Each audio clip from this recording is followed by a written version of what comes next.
do livro Transição Planetária, né, psicografado pelo Divaldo, de autoria do espírito Manuel Filomeno de Miranda.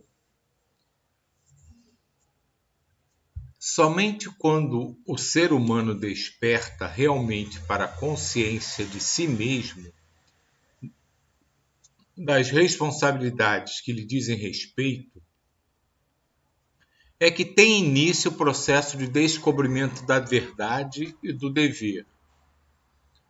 Então, só nessa primeira linha ele já traduz tudo que a gente tem que tentar fazer, né? Achar o nosso ponto de conscientização do que está nos envolvendo, do que está acontecendo com a gente, do que nós aspiramos e do que nós realizamos, né? Para que a gente possa entender fielmente, né, o nosso momento atual e, a partir daí, saibamos receber, de fato, a ajuda que nos é oferecida. Enquanto isso não ocorre, a transferência para os outros de tudo quanto lhe diz respeito, seja na ocorrência infeliz, aos demais culpando ou nas necessidades da evolução, esperando que os anjos da misericórdia por eles opere de maneira sobrenatural e privilegiada, liberando-os do esforço que deve ser empreendido para a autoiluminação. Logo após a peroração do Padre Marcos, o nosso mentor acercou-se-nos e, percebendo as interrogações que bailavam na minha mente, socorreu-me com alguns esclarecimentos que são preciosas lições de vida.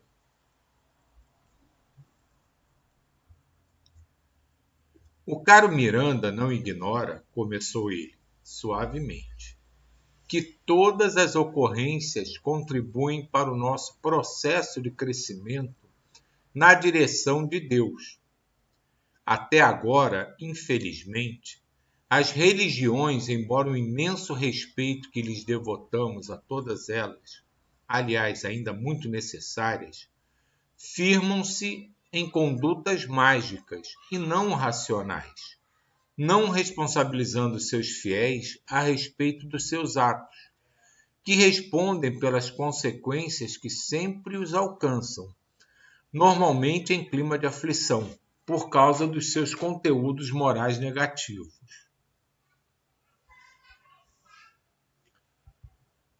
Apresentando os seus deuses ou profetas especiais, alguns dos quais vítimas de transtornos de conduta que mesclaram as informações superiores com os próprios conflitos, dando lugar a revelações castradoras e perversas, propõem-se como responsáveis pela palavra de Deus, humanizando-o e limitando-o às suas paixões, distante da grandeza imarcessível e infinita do Criador, dando-lhes a aparência de verdades indiscutíveis, mas preocupadas com o exterior, as fórmulas e preceitos, do que com o sentimento interno dos devotos.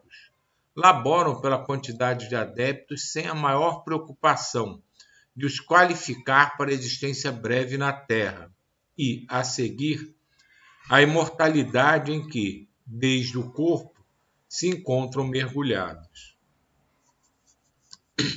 Isso é uma questão bem delicada, né, e bem presente, né, nesse universo que a gente vive, né, das religiões, né, como ele diz, embora ainda sejam necessárias para que os espíritos encarnados comecem a sua ligação com o divino, elas ainda não compreenderam de fato, né, o que é essa ligação com o divino, né? E muitas delas tentam angariar cada vez mais adeptos, simplesmente prometendo, né, os céus, né? Prometendo que tudo vai ser perdoado, todas as graças do céu vão cair sobre aquela pessoa, simplesmente porque agora ela participa dessa ou daquela religião que realiza esse ou aquele ritual. tirando a responsabilidade de cada um nos seus próprios atos, nas suas próprias consequências, né?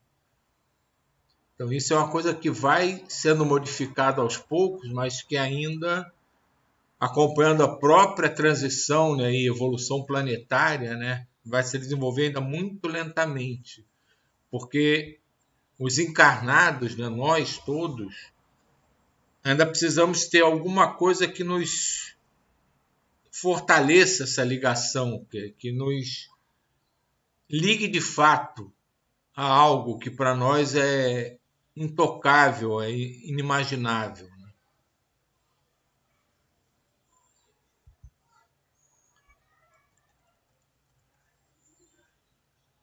Incapazes de entender a causalidade absoluta do universo, elaboram os seus conceitos na linguagem pobre das suas necessidades e arrastam as multidões que ainda não sabem pensar, trabalhando-lhes o fanatismo doentio, herança do primarismo espiritual, como mecanismo de salvação imediata, bastando pequenos esforços humanos para a eterna recompensa, ou, quando isso não é conseguido, a terrível punição eterna, sem a mínima possibilidade de receber-se misericórdia ou compaixão. Apesar disso, informam com empáfia que o Pai Todo-Poderoso, todo Pai, todo amor, é também todo misericórdia, numa colocação paradoxal absurda. Cambaleiam, então, no mundo físico, esses autômatos da fé, sendo transferidas para o mundo espiritual as multidões equivocadas e engessadas nas informações equivocadas, assimiladas sem raciocínio e recebidas como herança dos ancestrais que pensam honrar, fixando-se nelas sem a preocupação, porém, da autoiluminação. Os seus dogmas, os seus cerimoniais, todos elaborados com crueldade, amesquinhando o ser humano, escravizam-nos ao temor e mantêm-nos na ignorância em que se encarceram, sendo muito difícil esclarecê-los nos primeiros tentames, após o decesso tumular. Então ele vem falando, né, do que a gente já estava comentando, né? E esse ponto é interessante, que cada religião professa exatamente isso em relação às outras, nunca em relação a si mesmo.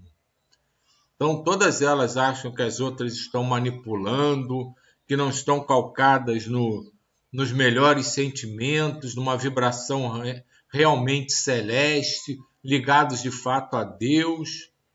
Mas para as outras, a religião delas é sempre a que segue todos os preceitos fielmente, é a mais intimamente ligada a Deus. E, infelizmente, disso também não escapa os espíritas, porque os espíritas, os católicos, os evangélicos, os hindus, os tibetanos, os budistas, todas essas religiões, taoísmo e por aí vai, têm seus preceitos em conceitos muito amplos e muito belos. Os conceitos puros de todas essas religiões são, de fato, intimamente ligados ao bem maior, às vibrações mais altas. Mas todas elas recebem a incursão do personalismo do ser humano, do espírito encarnado.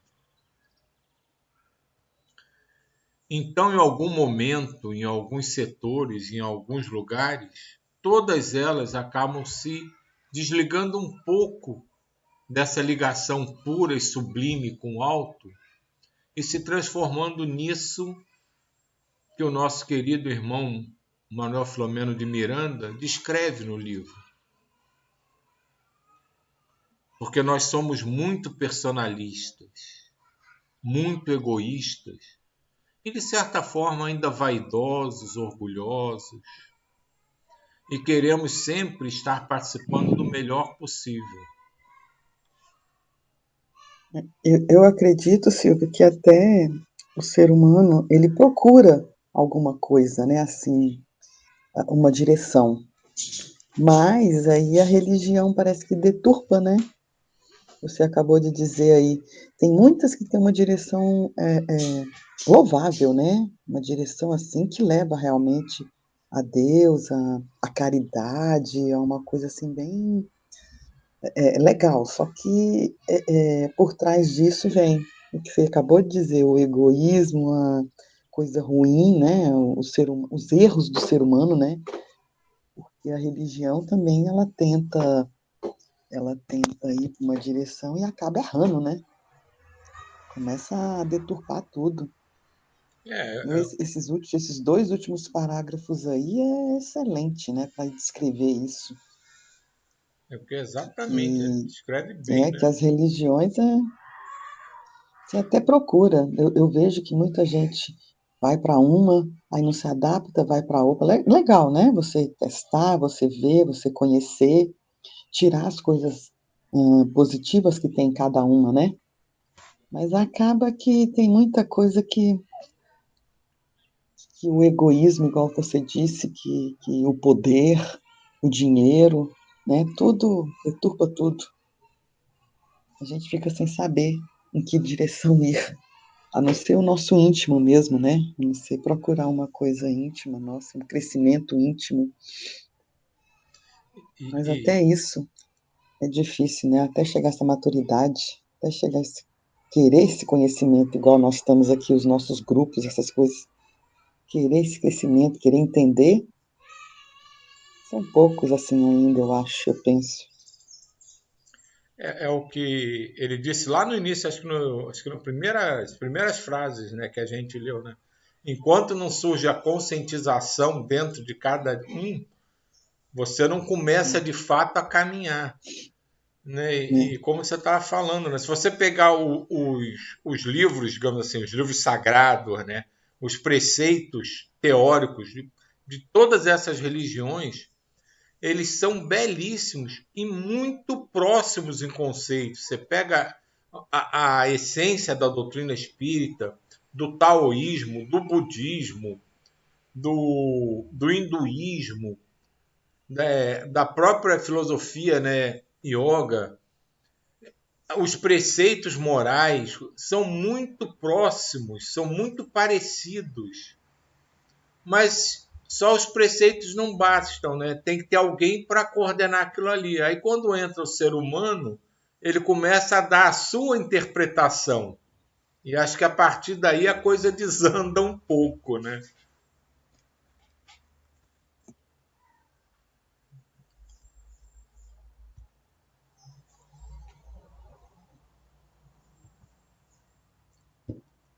Cambaleiam então no mundo físico esses autômatos da fé, sendo transferidas para o mundo espiritual as multidões equivocadas e engessadas nas informações equivocadas, assimiladas sem raciocínio e recebidas como herança dos ancestrais que pensam honrar, fixando-se nelas, sem a preocupação, porém, da autoiluminação.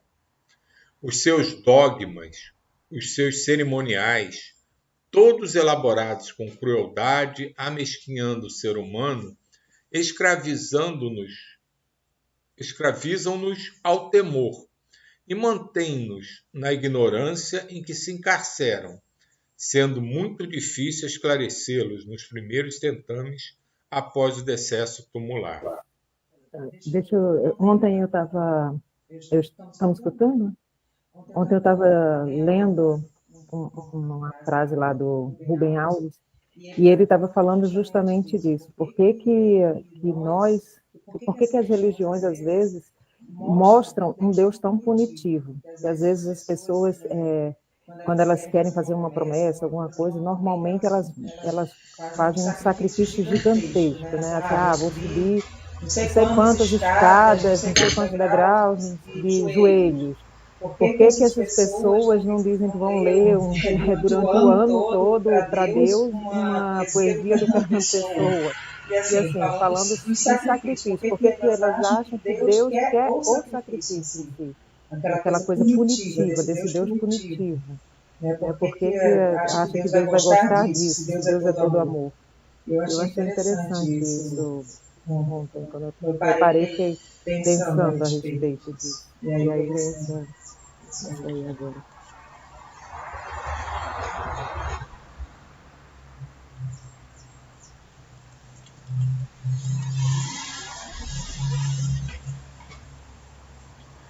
Aquietou-se por um momento, olhando entristecido a imensa mole Tá sem espiritual. som, Silvio. Cadê você aí? Peraí, eu esqueci de abrir o microfone.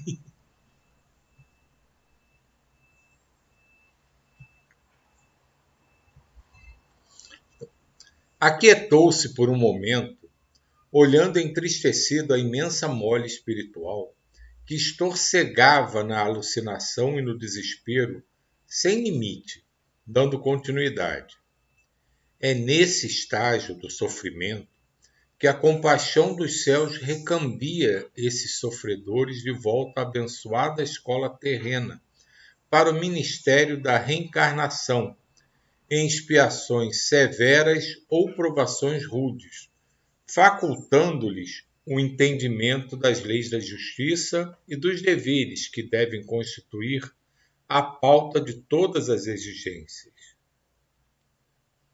Mesmo negando com ferocidade a doutrina dos renascimentos carnais, isso não impede que ela seja uma lei universal, ocorrendo em toda parte, como bênção de incomparável significado, sem a qual nos manteríamos nas faixas iniciais da evolução, sem chances de desenvolvimento intelecto-moral. Perfeitamente compatível com a lei de progresso que somente ocorre ao longo do processo das experiências pessoais, a reencarnação, a pouco e pouco, faz que o Deus interno desenvolva-se e agigante-se no imo do espírito, emanando a Deus. Acompanhando as dores acerbas que dominam esses milhares de espíritos equivocados na sua maneira de acreditar na vida abundante, das suas fixações nos interesses transitórios, como se fossem permanentes, mais uma vez, damos-nos conta de como ainda vivemos na infância espiritual. As criaturas terrestres habituadas aos caprichos do egoísmo, sem as gratificações sublimes da solidariedade e do amor. Religiosamente, todos estamos informados de que o túmulo não significa aniquilamento. Portanto, sabemos que a vida prossegue. Seria lógico, em consequência, vivermos de maneira compatível com essa convicção, o que realmente não ocorre. As disputas e fixações materiais de tal maneira se fazem dominadoras em nosso mundo íntimo, que, conscientemente ou não, postergamos o momento da partida do corpo indefinidamente. Quando somos jovens, anelamos para que isso ocorra na velhice, e quando a idade provecta se nos instala, ao sentirmos a aproximação do fenômeno da desencarnação, o medo se nos assenhoreia, levando-nos, não poucos de nós, ao transtorno depressivo, à revolta ou a outro tipo de desequilíbrio. Bastaria somente alguns momentos de reflexão diária em torno da transitoriedade da vida física, para nos prepararmos e aguardarmos com alegria o momento da desencarnação. Essa frase aqui, para mim, é fantástica. Bastaria somente alguns momentos de reflexão diária em torno da transitoriedade da vida física para nos prepararmos e aguardarmos com alegria o momento da desencarnação. E é exatamente isso que a gente vê com nós mesmos, com nossos familiares, com nossos amigos, com todo mundo em geral. As pessoas, quando estão jovens, querem levar a vida e querem postergar qualquer tipo de problema ou dificuldade para depois, porque ainda está jovem, ainda está cheio de vida e não pensa que isso é uma coisa transitória. E no momento que vai se aproximando a possibilidade real de um desencarne, as pessoas vão sendo tomadas de uma sensação, de um desejo que aquilo seja evitado a todo custo, inexplicável. Isso não acontece apenas nas religiões que não professam a possibilidade da reencarnação. Isso é super comum no próprio meio espírita. As pessoas não querem morrer, não querem que seus parentes desencarnem e fica naquela coisa de não, fica aqui, não vai, ai meu Deus, cura ele. Então mesmo Nunca está nós que somos... preparado, né? Não, é um contrassenso total, porque mesmo nós que vivenciamos e acreditamos de fato em tudo isso, quando chega a famosa hora H, todo mundo retrocede. Muito. Mas que ninguém vai dizer, mata logo, leva logo. Também não é muito educado, muito amoroso você dizer, morre logo, desgraçado. Não, mas não é isso. Coisa assim, né? Não, mas não é isso, né, Sim, Sônia? mas é a experiência quase... que nós temos, real.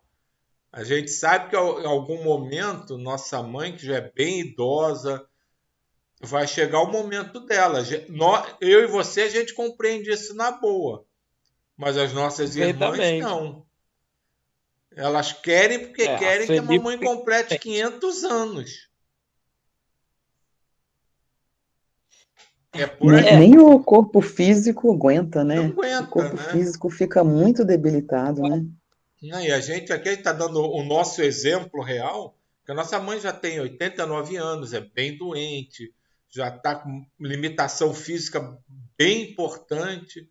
Então, a gente sabe que a qualquer momento, não tem como, né? Ela vai se despedir da gente e vai retornar ao mundo espiritual. Vai ser uma vida muito sofredora, né? Vai ser triste, a gente vai sentir, mas vai encarar com naturalidade. Mas as nossas irmãs, elas ficam naquela coisa de segurar toda a força e segura e mantém que vai, como se ela fosse completar 500 anos aqui na Terra. A gente né? Fazer o quê, né? Mas acho que não vai ser assim, não. Não vai mesmo. Não, e é nesse tipo de pensamento. As pessoas realmente ficam assim. O nosso caso, mas existem vários, e pais, avós, já muito idosos, doentes, que o corpo já está tão debilitado que já... E as pessoas querem que fique ali, não fica ali, não vive mais. E a pessoa fica ali, fica aqui, não vai embora. Mas é que também é difícil esse pensamento de você liberar uma pessoa que você ama tanto, como um pai, um filho, um irmão. Você liberar essa pessoa e dizer, pô, vai porque vai ser melhor para você. É difícil você se dar esse direito de dizer, vou sentir sua falta, mas eu sei que você tem que seguir o teu caminho e vai ser o melhor para você. Mas é por isso que a gente está estudando, Solange. É por isso que a gente está tentando. É um treinamento de desapego que a gente ainda não consegue. Nós estamos tentando. Por isso que a gente estuda, por isso que a gente... O desapego é muito... Esse tipo de desapego ainda é muito presente. Nesse ponto eu sou bem desapegado. Eu sei que, tem que seguir. Mas é que no momento mesmo, na hora H, te dá aquele... no peito, aquela dorzinha, mas você sabe que vai. Mas é difícil você conseguir pensar assim. Se todo mundo pensasse assim, seria muito mais fácil. Mas é que... Mas é o que ele vem falando aqui. A coisa só parte a partir do momento da sua conscientização. Toda vez que tem um falecimento, não desencarna nossa família, eu não vou não costumo ir ao cemitério, até dos mais próximos. Né? Você já até perguntou porque eu não vejo a menor lógica de ir para o cemitério. Eu não consigo ver a menor lógica de ir para o cemitério. Aquilo não tem nada a ver comigo. Eu não gosto de ir, não é porque eu tenho problema nenhum com o cemitério, muito menos com o espírito. É porque eu não vejo a menor lógica. Eu sei que não estão nem ali mais. Mas você não vai pelo Mas aí você vai pelo todos que estão ali no sofrimento para dar um apoio. É isso que eu falo. Não, isso é a história que inventaram para manter o cerimonial. Mas não é isso que acontece. Eu acredito que a pessoa que ainda é apegada, como todos nós ainda somos, ela precisa de um apoio, ela precisa de um fortalecimento, um abraço, e a sua presença faz diferença, muitas vezes. Não, e eu decidi não ir mais quando eu comecei a perceber que vira festa de família. É aqueles familiares que não se encontram há 20 anos, aí se encontram lá e...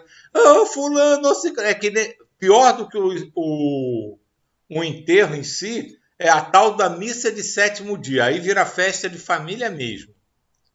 Todo mundo se encontra, troca receita, pergunta como vai, não sei o quê, e só vai se encontrar de novo no próximo enterro. Mas o momento de sensibilizar. Às vezes é o momento de encontrar, né? Fazer o quê? Podia ser em festa, mas não é. Pois é. Não, mas vira festa. Mas eu tô com a Sânia, viu? Eu tô com a Sânia, porque às vezes é tão bom. Eu perdi meu pai, né, há alguns anos. E às vezes tem pessoas que você não vê há muitos anos. E nesse dia você vê. E aí é bom receber um abraço, receber um carinho, né, alguma coisa. Se preocupar, né, com você. Às vezes você sente que a pessoa está preocupada com você porque você está sofrendo. Mas entendo também que a gente tem outra visão desse tipo de cemitério, de enterro. A gente tem outra visão, né, que realmente não está lá, não... Se a gente fizer uma oração para a pessoa que faleceu, talvez receba com mais... Mas e quem ficou? E quem está doído? E quem está...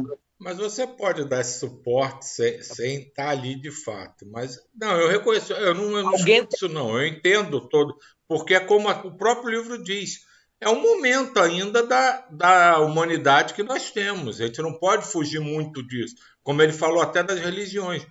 Estão muito longe de serem uma coisa ideal, mas é o que precisa ter ainda, é como tudo isso, ainda faz parte do desenvolvimento de tudo, do desapego, né? A Solange falou do amor pela pessoa. Esse amor que a gente tem é um amor deturpado, que é um amor de um apego exagerado. Não é um amor livre, não é um amor puro. É aquela coisa que está mais para posse do que para amor, de fato. Mas isso tudo faz parte do nosso contexto. Tudo isso faz parte do nosso contexto ainda. Pode ser que quando termine esse processo,